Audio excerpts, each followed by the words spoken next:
Яңалыклар чыгарылышы үз эшен башлап җибәрде. Студияда Лилия Гатина алга таба кайбер темалар турында кыскача. Транспорт прокуратурасы һәлакәттән соң тикшерү оештырды. Чалда тимер юл кишүендә зур йөк машинасы тепловоз белән бәрелешкән. Парклар һәм скверлар махсус контрольдә. Чалда халыкның масса күләм ял итү урыннарында ничек тәртип урнаштырыла. Транспорт прокуратурасы һәлакәттән соң тикшерү оештырды. Кичә Ярчалда тимер юл кишүендә зур йөк машинасы тепловоз белән бәрелешкән. Бәрелешү нәтиҗәсендә 53 яшьлек йөк машинасы йөртүчесе һәлак була. Тулырак халдагы материалда сөйләрбез. Һәлакәт көйләнә торган тимер юл кишүендә моторный урамында була. 53 яшьлек йөк машинасы йөртүчесе маневр тепловозы белән бәрелешкән. Урынга барлык махсус хезмәтләр чыга.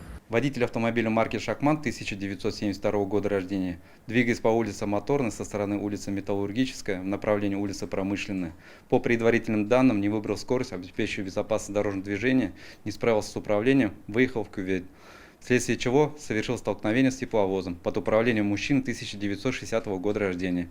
В результате дорожно-транспортного происшествия водитель «Шахман» скончался на месте до приезда скорой помощи. Һәлакәт нәтиҗәсендә поезд рейслардан төшкән, тимер юлда зыян күрә. Зур йөк машинасына да зыян килгән, бигрәк тә машина йөртүче кабинасының җимерелгән. Юл транспорт һәлакәте урынында Кама транспорт прокуратурасы хезмәткәрләре һәм тикшерү оператив төркем эшли. Тикшерү оештырылган. Транспортная прокуратура проводит проверку соблюдения требований законодательства о безопасности железнодорожного транспорта. При наличии оснований будут приняты меры реагирования. Һәлакәтнең сәбәпләре һәм нечкәлекләре ачыклана. Лилия Гатина, Тохир Бикметов, Яңалыклар. Татарстанда мошенниклар үзләрен социаль фонд хезмәткәрләре итеп күрсәтәләр. Халыкка шәхси мәгълүматлар алу өчен пенсияләреннән мәхрүм итү белән яныйлар. Социаль фонд хезмәткәрләре бер кайчанда телефон аша паспорт мәгълүматларын СНИЛС яки СМС-кодлар сорамый дип кискәртә белгечләр. Пенсия белән тәэмин итү һәм имният стажы белән бәйле барлык мәсьәләләр гражданнарның клиент хезмәтенә документлар белән шәхсән мөрәҗәгать иткәндә генә хәл ителә. Поступают звонки на номера телефонов наших жителей, представляются сотрудниками социального фонда, под любыми предлогами стараются получить персональные данные. Это номера паспортные данные, реквизиты банковского счета, номера карты, номер СНИЛСа, даже доходят до угроз лишения пенсии. Сообщаем нашим жителям, что подобные звонки и подобные разговоры ведутся мошенниками. И просим не сообщать персональные данные, а вообще в принципе завершать разговор.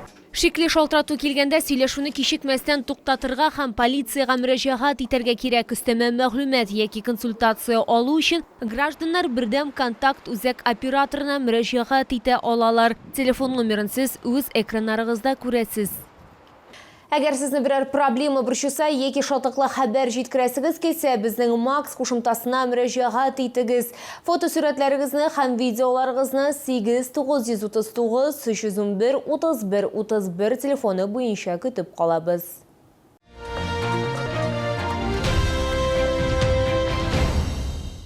Татарстан гадәттән тыш хәлләр министрлыгының Чаллы буенча идарәсе башлыгы вазыйфасына Игорь Рудский билгеләнде. Бу хакта аппарат киңәшмәсендә шәһәр мэры Наил Мәгъдиев хәбәр итте. Шәһәр җитәкчесе Игорь Рудскийның профессиональ һәм җитәкчелек тәҗрибәсе барлыгын билгеләп үтте. Работал в органах Государственной пожарной службы, работал начальником штаба гражданской обороны ЧС в одном из подразделений КАМАЗа. В том направлении, которое мы определили, необходимо двигаться. Это касается и состояния защитных сооружений, это касается вопросов обучения, информирования жителей нашего города. Идет специальная военная операция. Мы видим, какие события происходят на территории нашей республики. Поэтому задачи достаточно серьезные. Вместе будем решать. Игорь Рудскийга 62 яшь, 3 югары белеме бар. 20 ел дәвамында хокук саклау органнарында җитәкче вазыйфаларында хезмәт куйган. 3-нче, 2-нче, 1-нче дәрәҗә хезмәттәге казанышлары өчен медале кебек дәүләт бүләкләре бар. 5 октябрьга кадәр чалда курорт планы гамәлдә булачак. Ул шәһәр халкының масса күләм ял итү урыннарында тәртип урнаштыруга юнәлдерелгән. Бу хакта мэриядә аппарат киңәшмәсе вакытында Эчке эшләр министрлыгының шәһәр идарәсе башлыгы вазифаларын вакытлыча башкаручы Игорь Овцов хәбәр итте. Автокалада гражданнар күпләп була торган 29 җәмәгать урыны бар. Парклар һәм скверлар махсус контрольдә. Тулырак хәбәрчебез материалында. Көн сайын 16-дан 22 сәгатькә кадәр Фикрет Тәбиев һәм Габдулла Тукай урамнарында Эчке эшләр идарәсе хезмәткәрләре һәм муниципаль хезмәткәрләр рейдлар оештырган. Моннан тыш 3 сәгатькә бер тапкыр полиция экипажларын кертеп, өстәмә постлар һәм патруль маршрутлары каралган. Все места с массовым пребыванием граждан оборудованы системой видеонаблюдения АБК «Безопасный город» с выводом в дежурные части отделов полиции управления и в дежурную часть управления. И также проводится мониторинг оперативной обстановки. Җәй көне яшүсмерләргә аерым игътибар бирелә. Еженедельно по пятницам с 22 часов до часу следующего дня организовано проведение рейдовых мероприятий с привлечением сотрудников по делам несовершеннолетних для проведения профилактических мероприятий по недопущению правонарушений со стороны несовершеннолетних. Хәзерге вакытта бәлик булмаганнар арасында җинаятьчелек үсеше теркәлә дип уртаклашты Эчке эшләр министрлыгы идарәсе башлыгы вазифаларын вакытлыча башкаручы. Мэр бәлик булмаганнар эшләре буенча утырыш үткәрергә, каникул вакытында хокук бозулар мәсьәләсен карарга кушты.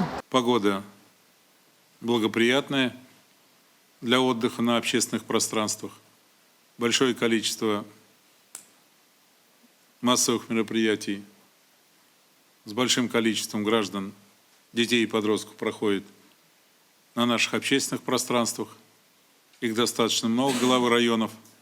Это и вас касается. Шәһәр мэры Наил Мәгъдиев уртаклашканча, ел сайын балаларны эш белән тәэмин итүгә һәм ял итүгә 30 миллион сумнан артык акча юнәлтелә һәм финанслау үсүен дәвам итә. 3000 человек мы должны трудоустроить.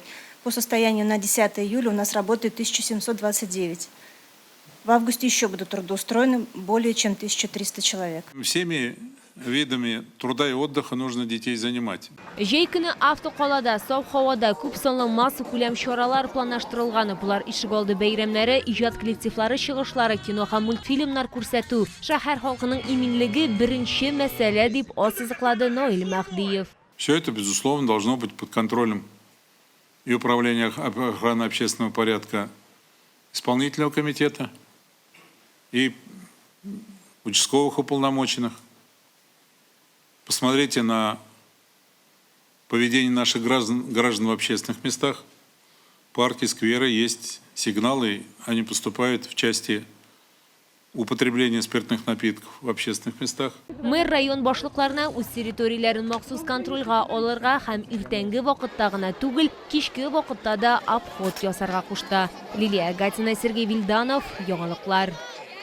Ярчалда янәсе һава торышы урнашты. Селектән котылу юлын кешеләр генә түгел, аларның йорт хайваннары да эзли. Югары температураны этләр аеруча авыр кичерә. Артык кызу алар өчен җитди нәтиҗәләргә китерергә мөмкин. Халык үзләренең дүрт аяклы дусларына ничек ярдәм итә һәм хайванга эссе сугуны нинди билгеләр буенча танып була? Алдагы материалда сөйләрбез.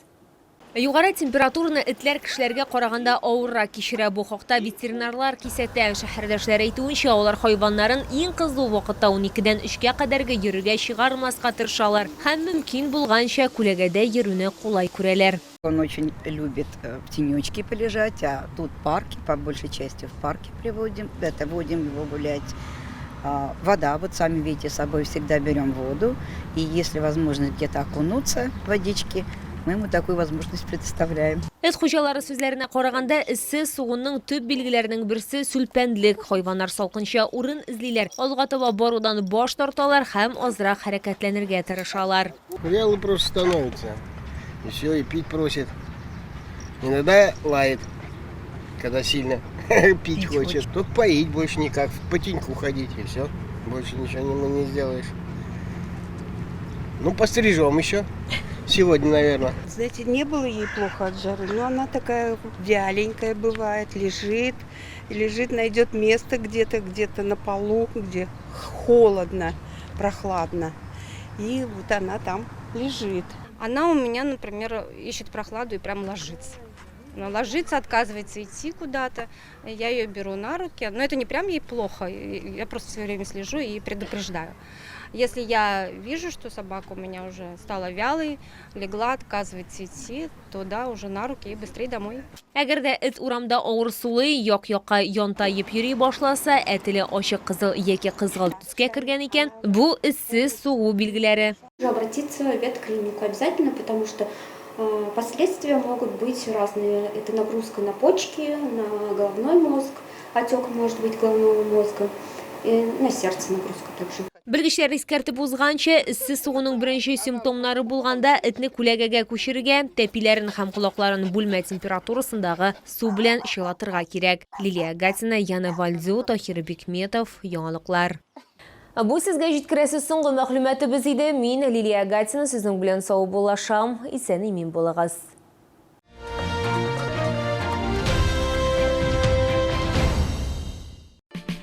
24 июля в 19:00 ресторан «Кинза» встречает гостей. Суперзвезда 90-х, невероятная Альфина Азгамова, восходящие звезды Хаят и Руслан Керамеддинов. Приходи на концерт сам, подари билет родителям, устрой незабываемый выходной в ресторане «Кинза».